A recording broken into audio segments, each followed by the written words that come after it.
आज रुपया का इस्तेमाल हम सब लोग करते हैं, लेकिन क्या आपको पता है इस कॉन्सेप्ट को आज से लगभग 500 साल पहले कैसे राजा लेकर आए थे, जिनका राज तो सिर्फ 5 साल ही चला, लेकिन भारतीय इतिहास पर उनकी छाप आज भी महसूस की जाती है। आज के एपिसोड में हम बात कर रहे हैं अफगान सुर वंश के संस्थापक शेरशाह सूरी के बारे में, जिन्हें शेरशाह का नाम इसलिए मिला था क्योंकि उन्होंने सिर्फ अपने हाथों से एक बाघ को मार गिराया था। स्वागत सूरी, जिनका नाम ओरिजिनली फरीद खान था, उनका जन्म 1486 में जौनपुर में हुआ था। फरीद के पिता हासन खान जौनपुर में ही जागीरदार थे। बचपन से ही फरीद को एडमिनिस्ट्रेशन में रुचि थी और फरीद ने अपने पिता की ही जागीर को बचपन में मैनेज करके एडमिनिस्ट्रेशन का तजुर्बा कमाया। लेकिन आगे चल के फरीद की अपने पिता से ही लड़ाई हो गई। फरीद ने अपना घर छोड़ दिया और उस समय के दिल्ली सल्तनत के अंदर आने वाले जौनपुर के गवर्नर जमाल खान की सेना में सैनिक बन गए। 1526 में बैटल ऑफ पानीपत के बाद लोधी वंश के दिल्ली सल्तनत पर राज को बाबर ने खत्म कर दिया। मुगल वंश के राज की शुरुआत हुई। इसके चलते अफगान सरदारों की पावर कमजोर हो गई और भारत में अफगानों के राज की पतन की शुरुआत हुई। इसी दौर में फरीद खान बिहार के मुगल गवर्नर बहार खान की सेना के हिस्सा बने। अपने टैलेंट के दम पर उन्होंने खूब नाम कमाया और बहार खान ने ही फरीद को उनका उपनाम दिया शेरशाह। देखते ही देखते अपनी राजनीतिक सूझबूझ और मिलिट्री स्ट्रैटेजी के दम पर शेरशाह सूरी ने पावर अपने हाथ में ले लिया। 1530 में जब हुमायूं मुगल वंश के अगले राजा बने, तब तक बिहार का कंट्रोल शेरशाह सूरी के हाथ में आ चुका था। 1538 तक शेरशाह ने बंगाल पर भी अपना कब्जा जमाया और उसी साल अपना पहला राज्याभिषेक किया।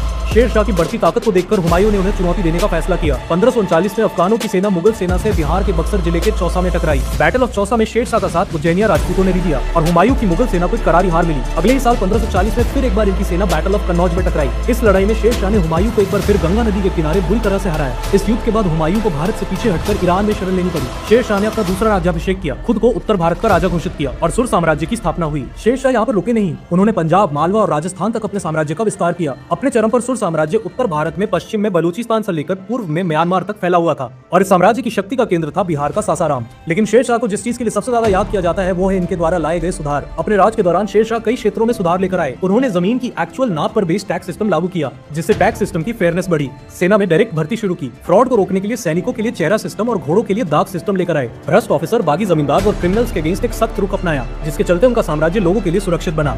इंफ्रास्ट्रक्चर को इंप्रूव करने के लिए ग्रैंड ट्रंक रोड बनाकर बंगाल को इंडस नदी तक कनेक्ट किया। हर 2 कोस की दूरी पर सराय का निर्माण करके लगभग 1700 सराय बनवाए। इससे ट्रेडर्स और ट्रैवलर्स दोनों को लाभ मिला। इन्हीं सराइज की मदद से एक इफेक्टिव पोस्टल सिस्टम बनाया, जिसके चलते साम्राज्य में कम्युनिकेशन इंप्रूव हुई। शेरशाह के राज से पहले भारत के अलग अलग इलाकों में अलग अलग सिक्कों का इस्तेमाल होता था। व्यापार को आसान बनाने के लिए इन्होंने इसे भी बदला।